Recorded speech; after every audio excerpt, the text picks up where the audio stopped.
Hello nerds, it is I, Brian the Pirate, and I just wanted to make a quick video with regards to a system, or two systems technically, within Diablo 4 that I have a little bit of a concern about. Now, prior to watching the most recent developer update and then subsequently Riker's video with regards to Endgame, I was always under the impression that the Paragon Board system was effectively going to be a very dumbed down and accessible version of Path of Exile's passive system.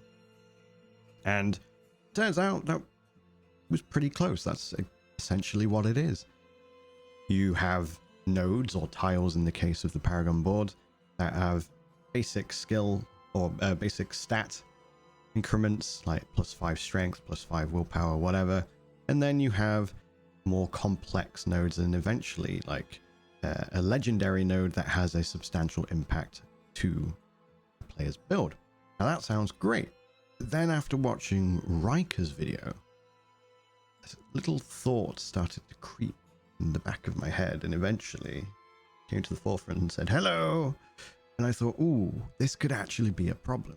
Now in Diablo 3, one of the major criticisms that I came across and certainly experienced myself when I used to play Diablo 3 is that from season to season, the devs would take a particular set for each class and then go, this will be the most powerful set of the season.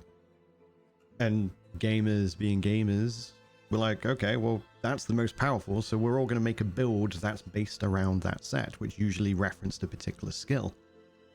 That became the flavor of the month. So my concern is the Paragon boards are going to essentially do the same thing. It's not just going to be one flavor of the month, don't get me wrong. There are 6 Paragon boards to choose from, and then you mix and match thereafter.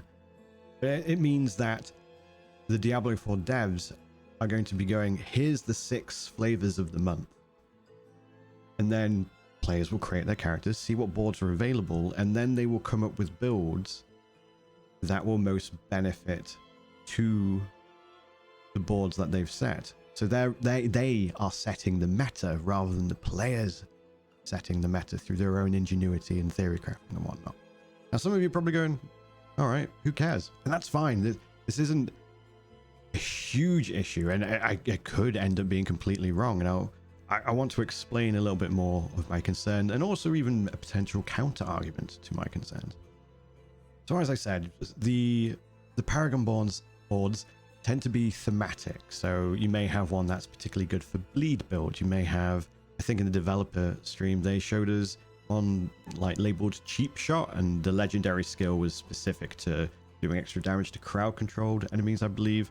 And then the rest of the rare and magic nodes or tiles on the Paragon board would likewise be thematic to it. So they would have increased CC chance or longer CC chance or more damage to CC'd enemies, so on and so forth.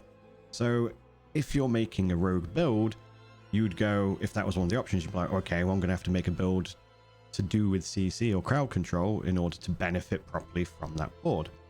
Now, some players by all means are going to go, who cares? I can make anything. I'm still going to get some kind of benefit from it. But I would argue that a large quantity, maybe not necessarily a majority, but certainly a large quantity of players are going to be like, well, I want to get the most out of the Paragon board, and thus their build ends up essentially being decided for them by the Paragon board and the meta set by the developers. Now, one thing you could potentially do that will combat this or alleviate it is making a slight change. I say slight, I'm not a developer, it could be a huge change, but what may be perceived at least as a slight change to the skill system. Now, the skill system currently is in a format that teaches players how to make viable builds. You follow the line, it goes, okay, you need a resource generator, here's a core skill, here's some utility or movement, here is an ultimate, and here's a beefy passive. You follow the line, congrats, you've made a viable build, or you're likely to have made a viable build. What I suggest is when you get to level 50, there's a celebration. Congrats, you've made a viable build, here, have a cookie. Good for you. By the way, you can now put your skill points wherever you want. You don't have to start from the top and work your way down.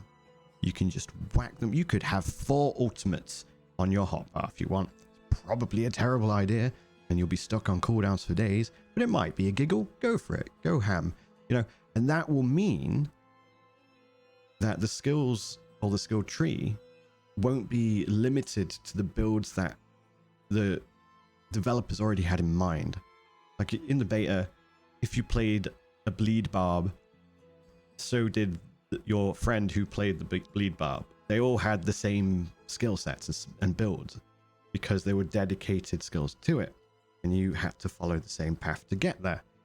Whereas if you let people just have free reign on where they put the builds or put their skills, you'll be able to at least open up how many types of bleed barb you can have, and thus if there is a bleed Paragon board, more builds will benefit from it.